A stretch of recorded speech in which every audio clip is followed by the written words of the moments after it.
Half-time. Full-time. Extra time. Dominicis Pizza. Try something amazing.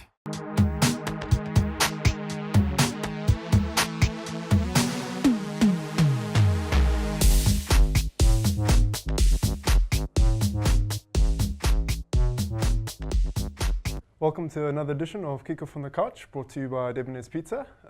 Alongside me, my esteemed colleagues Nick Sid and Mark Herman. So guys, it's been a pretty interesting recent weeks regarding coaching changes. Already 5 now in the PSL, most recently Serame Letswaka, Roger Desar, and of course Muhsin Ertugral. Nick, your thoughts on all these changes? I think certainly the latest ones have perhaps been a bit premature. I think Roger could have got a few more games to try and get it right. I think their performances were not as bad as the results suggested, and he hasn't got all that much to work with there this year.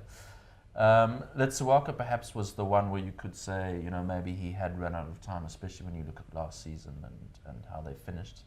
And Muhsin, I think, I feel there is perhaps more to that story than what we've heard, and he's certainly hinted at that when he tweeted this morning that a wise man keeps quiet. I think he acted on emotion. I think that he perhaps just felt that there was no coming back from that result, but I'm not so sure. I think if he'd slept in it and had a look in the cold, hard winter's morning and seen what in a different light, I think he might have made a different decision, unless there is something else going on behind the scenes, and I think that there perhaps has to be.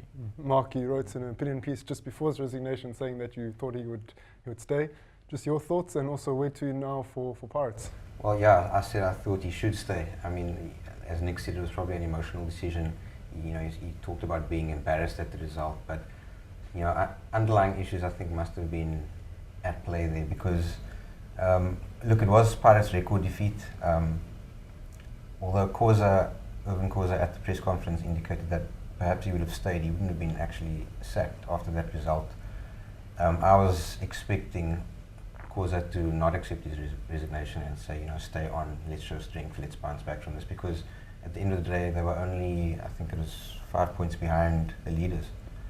And, as I said, if they just won their if they win their next 2 games, suddenly they're in a Telkom knockout semi-final, and they're only a few points behind the league leaders. So, could have been turned around, but I think we shouldn't really be surprised that Ertugral's resigned. I mean, he does have a history of leading teams.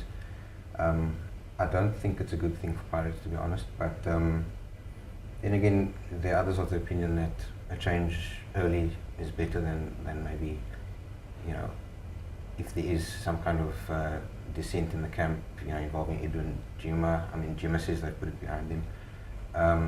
Maybe better for Pirates that he's left now. They can get somebody else in. Palacios is now taken charge, and obviously they've just appointed Benson Nhlongo to get some experience as the second assistant.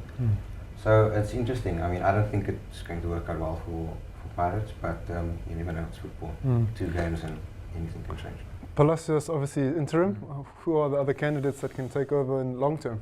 Well, yeah, it seems to be that Pirates are going to take their time over this one. There seems to be a suggestion that they would perhaps only appoint in the new year. So at this stage, it's very difficult to say who the candidates are. I mean, a lot of, there's been talk about a Roger Desar, but I think that both the club and perhaps even Roger might see that as a bit of a step backwards. And, they say you should never go back, and it's probably true in this case.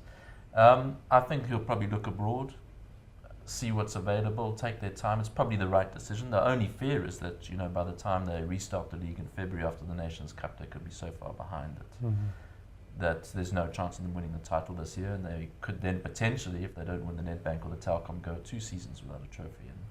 And for a club like Pirates, that's certainly very disappointing. So then moving right along to this weekend is obviously Telkom knockout fixtures. Pirates can possibly get the season back on track against Highlands Park. There's a big Tshwane derby, and of course City again up against Baraka, and then of course on Sunday we've got Kaizer Chiefs Free State Stars. Just your take on some of those matches and some key points to look out for. Well, I think the big game of the weekend is obviously the Tshwane derby. 2 informed teams. Sundowns now have a win after their setback following their CAF hangover. I think Supersport probably just favourites for this one. But then again, it's a derby, it's a cup game. Hopefully we get an exciting game with no extra time, and we see a lot of goals. And I think this one should bring us goals. Two teams who are not shy of finding the back of the net. And then on Sunday we've got Chiefs Baraka. Free State Stars. Kaizer Chiefs are struggling to score at the moment. You know, they've picked up a few good results, but two draws in the last two games. I think it's not done and dusted that they're going to beat Free State Stars. I think Kompela has a few things to sort out, especially with not really, I mean, scoring goals, but it's actually the creation of chances that is. He actually said last night that's the issue that they need to work on. Expecting any upsets yourself, Nick? I think Baraka will win. I think Pirates will beat Highlands Park. Maybe need penalties, but I think they'll win. Supersport are on a great run at the moment. You put their result against Pirates aside, you know, they've been, I think they've got 4 wins in a row now. They've been scoring lots of goals. They'll definitely be up for this one. So I could see quite a Supersport win. And I think I agree with Mark that I think Stars could cause an upset, but I think Chiefs will probably take this one, to be honest. It might also go all the way to penalties, and might not be the most exciting contest, but I think they'll take it. Awesome stuff. Thanks, guys. So just a reminder to all our readers out there, we've got our coveted yearbook on sale, and of course our November edition of Kickoff Magazine. And on the back of our coaching discussion, there's a coaching special where we have exclusive interviews with Pizza Musimane on his travels to Africa, Dan Malesela and Eric Tinkler. We go behind the scenes into the change room and all the behind the scenes action in the first Cape Town derby. So have a look out for that. It's another edition of Kickoff on the Couch brought to you by Dominicis Pizza. Thanks very much for tuning in, and catch you next time.